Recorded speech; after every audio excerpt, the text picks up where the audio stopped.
Prologue, the action group. We live on 122nd Street, Gloria said after Mr. Harley had asked us what we wanted. And we want to talk to you about that dirty, filthy place you got up there. Go on, Dean. Who, me? Dean is a tall, skinny guy, light-skinned and scared-looking. When Gloria said, "Go on, Dean," he took 2 steps back, and so did I. But then Omar, who hadn't been saying much, jumped up and started talking. "Look, man," he said, "you are oppressing my people. You are making them live under conditions under which a dog should not live, and we are here to see that justice is done."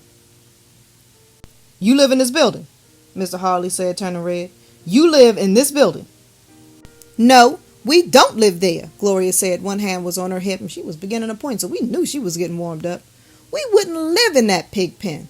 But just because we don't live there don't mean we can't speak on it. Yeah, we the action group," Dean said. He had got behind Gloria somehow, but he could easily see over her shoulder. "And we came down here to get some action." Chapter 1. You ever have an idea that really sounds good until you find out how stupid it was? If you ever need one, just hang around me a little, because I got lots of them. I remember one time there was this big kid in my current events class who used to push everybody around. Well, I read in this book that when a bully, and that's what this guy was, a bully, did something like that, he did it because he thought nobody was going to fight him back. Bullies were really cowards deep down. That's what the book said. Anyway, I got the bright idea that I was going to show everybody how this bully, whose name was James Hall, was really a coward way down deep inside. So I walked up to him in the hallway and told him I was tired of him pushing everybody around. Then I told him that if he didn't quit right away, I would have to punch him out myself. He just stood there, looking at me like I was a Martian or something. I figured the book was right. He was scared. A few kids in the class started gathering around, and somebody said there was going to be a fight. "Ain't gonna be no fight," I said, "because this guy ain't nothing but a turkey." Soon as he hit me, I realized the whole idea might have been wrong. When he hit me the second and third times, I was sure it was wrong. Afterwards, when my friend Dean came over and asked me how come I started the fight, I couldn't think of an answer. Even if I could have, my lip was too swollen to talk. When I was leaving, I heard another guy say, "Hey, see that guy with that busted up lip and his hat on sideways? He's a strange dude." I hadn't noticed that my hat was on sideways, but I wore it like that until my lip came down to normal. It's better being strange than just plain stupid. But that was 2 years ago, and the Stratford Arms thing happened when I was older. And you would think I wouldn't jump into things so quick, right? Well, I still did once in a while. Nothing big, no busted lips or anything like that. But the Stratford Arms thing was almost as bad. It all started up in Mount Morris Park at the annual Numbers Runners Barbecue. 2 years before, when they had started the state lottery, the guys that ran the numbers racket started sending telegrams to the mayor's office about how they were being squeezed out of making a living. The mayor said that running numbers was illegal and that the lottery was legal. Anyway, the numbers people started doing things to make themselves look more respectable. One thing they did was to pay to have some abandoned buildings boarded up so that small kids wouldn't go into them and get hurt. Another thing they did was to start the annual Numbers Runners Barbecue. A lot of people said that numbers were still wrong, mostly because it was illegal. And some people even said that a lot of the money went into dope. But still, just about everybody from the block came, and we always had a nice time. They had barbecued chicken, barbecued spare ribs, charcoal broiled hamburgers, potato salad, coleslaw, pies, cakes, just about anything you can think of to take to a picnic. The captain, who was the fattest guy at the barbecue, was sitting at one of the tables just looking around and eating, which was his favorite pastime. He used to eat spare ribs like he was playing a harmonica. He was fat, like I said, but he had little hands and little eyes. He would get a spare rib between his palms and then run it back and forth across his mouth, twisting it with his fingers as he did. And in about 2 seconds, it would be clean. An ant would starve to death on what he left on one of those bones. Anyway, Gloria saw him sitting there and had to go open her mouth. "Hey, Captain," she said, "how come you ain't out there running in the races? You might win first prize." Everybody thought this was funny except the captain. They say he never smiled but twice a year. Once on his birthday and once on Christmas. And that last year, he didn't even smile on Christmas. "You all can keep that running stuff to yourself," he said. His voice came from the middle of his belly. "You can't make no money running. You can't feed no family with it either. Not unless you running numbers or something along them lines. I don't understand about you young people anyway," the captain went on. "You been to school and you don't know nothing. You got you a little bit of money and you ain't got nothing. Got your whole life in front of you and you ain't going to nothing. What I do comes from not being able to do nothing better. What you do is 'cause you don't want to do better." Then he made a big sucking noise on the chicken bone, looking at it to make sure everything was off of it, and put it down while he was reaching for another one with the other hand. "You young today," the captain said, "and you don't do nothing for yourself. You worse than a chicken with his head wrenched off. You take a chicken and wrench his head off and it run around and flop around and carrying on. But it ain't got nothing to do but die 'cause it ain't got no head to use. Ain't that the truth?" When he said that, everybody started nodding and going on and saying how it was true and all. Gloria didn't say anything, and I figured that was all there was to it. Even the next day, when some of the guys we hung out with was sitting in front of the park talking about the barbecue, we didn't talk about what the captain had said. When Gloria got there, she started talking about what the captain had said, and then she said that was true and that running was nothing and we never did anything that amounted to anything. Well, that was cool because every once in a while we talk like that. You know, good doing conversations. We sit around and say things like, "Hey, life is rough," or "You gotta work hard to get anywhere in this life." We talk like that for a while, and then we get back to the regular things we'd always talk about, like what was on television or what we were going to go downtown and buy when we got enough money to go downtown and buy something. So Gloria went on about how we were throwing away our lives and how we had to start getting with it and stuff. Then she said we was going to start an action group. She asked if we wanted to belong to it, and we said, why not? That was one of those ideas that I should have thought about. Gloria pulled out this piece of paper that she had typed up. On the top, in big letters, it said, Action Group. Then under Roman numerals, it had what we were supposed to be doing as an action group. Mostly stuff about doing things that had to be done and doing them right away. Then there was a place for our names. So we signed it. It was me, Gloria, Dean, Bubba, Omar, and Gianni. So far, everything was cool. We had signed the paper and we could get on with being like we always were. Right? Wrong. Gloria had another piece of paper with things that had to be done right away. On top of the list was world peace. She thought we should write some letters to the leaders of the world and tell them what we thought about peace and stuff like that. Which was cool too, but it was too hot to go upstairs and write, so we put world peace off until the next day. The next thing on the list was cleaning up the empty lot near the corner. We put that off until the next day too. The third and last thing on her list was to do something about 356. That was a building on the same block that Gloria lived on. It looked like a real nightmare. If you wanted a real ghetto place, you could pick that one. Funny thing about it, though, that if you stood about 2 blocks away and looked down the block where 356 was, it didn't look so bad.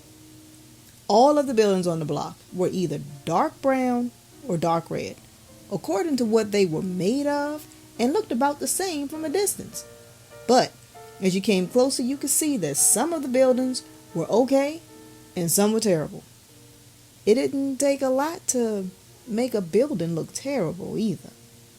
All you had to do was have a few windows broken out, some garbage out front, and enough graffiti on the walls.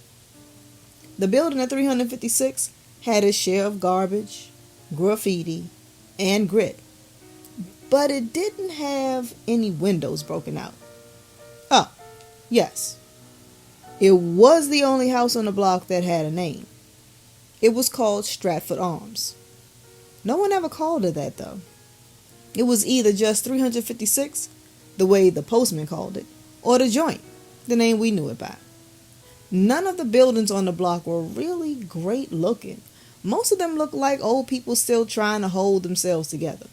Maybe they didn't look great, but they were still trying. Some of the places like 356 had given up completely. It was one of those places that had furnished apartments and gave out sheets and things. Some people called it a hotel, but it wasn't, because you had to live there by the month, the same as everywhere else. Gloria had gone over there and gotten the owner's name from the guy who handed out the sheets and stuff in the renting office. She said he didn't want to give it to her at first, but she told him that she was tired of having the eyesore in the neighborhood where she lived, and he gave it to her, along with the phone number. So we went to the corner and called the number. The operator said that the number was not working. Then Gloria went back over to the guy who had given her the number, and he said he didn't know any other number. Gloria said she thought he was lying, and the guy just shrugged his shoulders. We went down and sat on the stoop, and I was thinking that maybe we had better concentrate on world peace. It seemed easier to get on the big things than the little ones. Then the laundry guy came. He was the one who brought the clean sheets and pillowcases to the place. We all knew him too. We told him what had happened, and he said that the owner had 3 other places besides this one, and that the bills went to the place on 84th Street. So we got the number of the place on 84th Street and the telephone number, and Gloria called the place and asked for the owner. The owner's name was Harley, Joseph Harley, and he answered the phone himself. When he answered the phone, Gloria just asked if this was really him, and he said yes. Then she hung up. It was still only about 1 o'clock, and so we got the bus on 8th Avenue and went down to 84th. Writing a letter was cool. Talking on the phone was pretty cool. But just walking up to a guy and talking to him wasn't cool at all. We got all the way down there when Gloria started looking around asking who was going to do the talking. Well, naturally, everybody thought she was, since it was her idea and all. Then she started in about how we were all in this thing together, and she wouldn't feel we were really on her side unless we did some of the talking. Then Dean said it was okay. We would do some of the talking, but she had to start it. That seemed fair enough, so we went into this place and asked to see Mr. Harley. This place was the same kind of place that the one on 122nd Street was, only it was clean and nice. The place was called Gore Studios. The renting office had a switchboard, and there was a Spanish girl sitting at a desk typing. Mr. Harley looked older than my father, but younger than my grandfather, which probably put him about 50-something. "We live on 122nd Street, Gloria said after Mr. Harley had asked us what we wanted. "And we want to talk to you about that dirty, filthy place you got up there. Go on, Dean." "Who, me?" Dean is a tall, skinny guy, light-skinned and scared-looking. When Gloria said, "Go on, Dean," he took 2 steps back, and so did I. But then Omar, who hadn't been saying much, jumped up and started talking. "Look, man," he said, "you are oppressing my people. You are making them live under conditions under which a dog should not live, and we are here to see that justice is done." You live in this building, Mr. Harley said, turning red. You live in this building.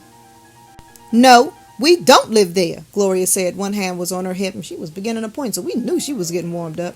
We wouldn't live in that pig pen. But just because we don't live there don't mean we can't speak on it. Yeah, we the action group, Dean said. He had got behind Gloria somehow, but he could easily see over her shoulder. And we came down here to get some action. So let me get this straight. Mr. Harley started to calm down. You people don't live there, but you see you don't like this place and you want me to fix it up. That's right. We all yared him and he sat there nodding his head. What are you going to do? Omar asked. Suppose I do nothing, Mr. Harley said. What are you going to do? A lot, Gloria said. Like what? Mr. Harley asked.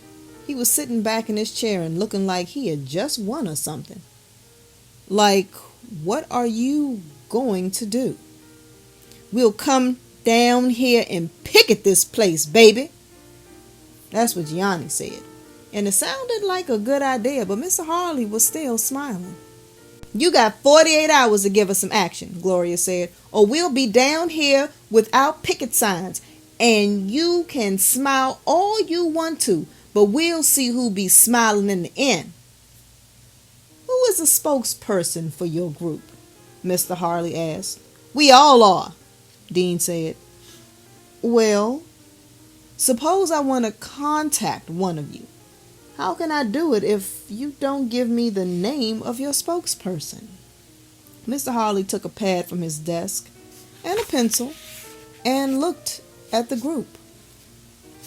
Well, who's the oldest? When I found out I was the oldest, I just about cried. I was 15 and everybody else was 15 except for Gianni, but I had been born in March and everybody else had been either born in the summer or the fall. That was a low blow. So I gave him my name and address, although I knew I didn't want to. But as soon as everybody else found out that I was the oldest, they jumped right on my case. Go on and give it to him, Omar said. He can't do nothing. Now, sir, do you have a dollar? Mr. Harley said to me. A dollar? Surely, if you're really interested in the building and the improvements you're suggesting, you won't mind investing $1. I had $1 and I gave it to him. He smiled and said that I would be hearing from him in a few days. Only he seemed really pleased, which made me uneasy.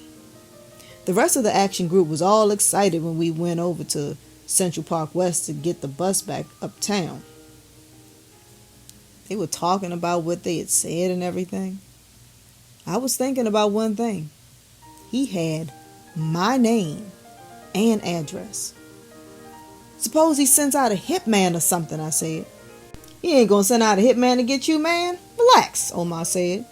He could probably take care of you with a hit boy, Gianni said. Remind me to laugh at that funny joke, I said. What we ought to do is go down there and throw a rock through his window, Omar said as we settled on the bus. We must show the oppressor that we, the oppressed, can stick together and rise. You're oppressing me with your breath, Gianni said. Why don't you rise and face the other way? Sometimes violence is the only answer, Dean said. Shut up! I was getting mad. Gloria starts this stupid group. Omar starts spouting his mouth off. You talking about violence and the only name they got is mine. It's a good thing Bubba didn't come. He probably would have called the cat a name or something. They all cooled out a little, but I could see they were still excited. It was all right for them, but they hadn't given the guy their name and address. I told myself that I didn't have anything to be worried about. I really wasn't worried about a hitman or anything like that, but I was worried about him calling the cops and saying we did something to him or threatened him. I tried to think back on what we said to him. I couldn't remember if somebody had said that we were going to get him or anything else that would seem like a threat. That night, I couldn't eat, and my mother asked me what was wrong. I said nothing. Then my father asked me what was wrong. My father's one of these guys that no matter what he says, he has to be right. Some of the time, we get along, but a lot of the time, we don't. The thing I hate most is when he's telling me what I'm thinking. That's one of his favorite little tricks. I know what you thinking, he says. You want me to tell you what you thinking? Then he'll tell me what he thinks I'm thinking. And when I say I wasn't thinking that, he says I just won't admit it. Anyway, I wasn't about to tell him that I had gone down to this guy's office and sounded off at him and then given him my name and address. He'd probably go on about that until I was 18.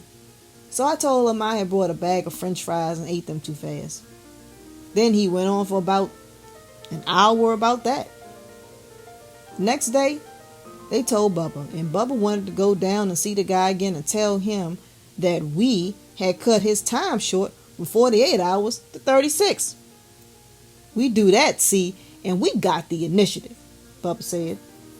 We just sit around and wait, then he got the initiative. This is a war, see. We gotta act first. How old are you, Bubba? I asked. You know I'm 16, he said. Remember it rained on my birthday and my aunt gave me that money? Good, I said, because I'm going to call that guy and give him your name instead of mine. You're the oldest. No, you can't do that. See? Bubba started licking his lips, which he always did when he was trying to think, which wasn't very often. We got to let him know that we got a leader, see? Which is you. Naturally, everybody hopped on that bandwagon. I didn't think a whole lot of the idea anyway. He still would have my name no matter if I gave him Bubba's or not. We played a little ball and then we just hung around for a while and then I was going to go upstairs.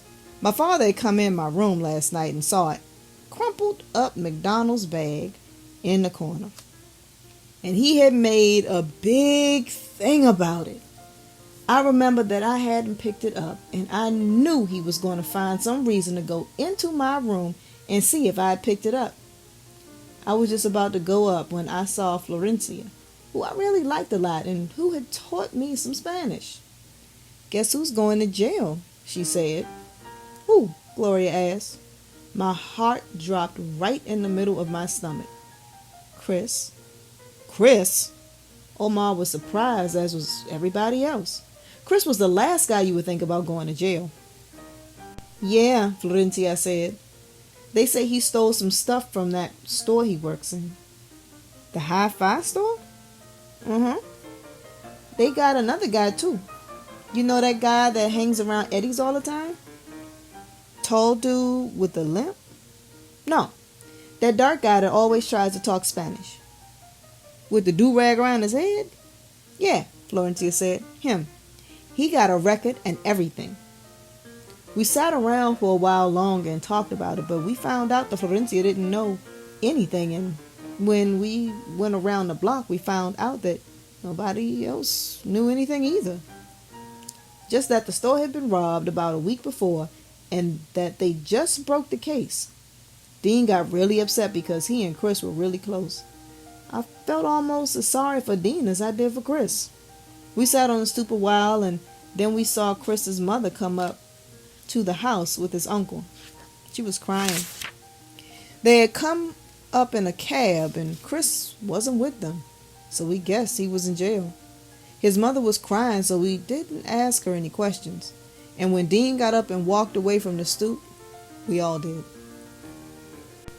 Me or your mother? I was still thinking about Chris being arrested when I got home, and I couldn't figure out what my father was talking about. But that's another one of his low habits. I don't know what you're talking about, I said. I just wondered who you expected to pick up your garbage, me or your mother, he said. He threw the McDonald's bag in front of me and I bent over and picked it up. It probably meant, I figured, that I would have to hear his mouth for the rest of the night. I was right. You really feel that your mother is supposed to pick up your garbage, right? He said. No, I don't, I said. You expect me to pick it up? No, I don't, I said. You expect it to jump off the floor when it gets tired of laying there and throw itself into the garbage? No, I don't. Then how do you think it's going to get up off the floor? He asked. I was going to pick it up later. Later? You mean there's a special time to pick up garbage from the place that you live? You supposed to just wallow in your garbage until a certain time of the day, then you pick it up and start living like a human being? I'm sorry, I said. What are you sorry about? He asked. Sorry that it's time to pick up the garbage, or sorry that you're the one that has to pick it up? I didn't say anything. If he could have heard what I was thinking, he probably would have started stuttering, the way he does sometimes when he really gets mad. Later, when I had finally escaped to my room, I figured out two things that annoyed me about my father. The first was that he was just plain annoying. And the second was that he wasn't annoying in the way that you could really jump on. If he hit me or drank a lot, I would really get on that. But when he got on my case about picking up garbage, it was hard. I guess it's easier to take a person being a pain in the neck when they're wrong than it is them being a pain in the neck when they're right.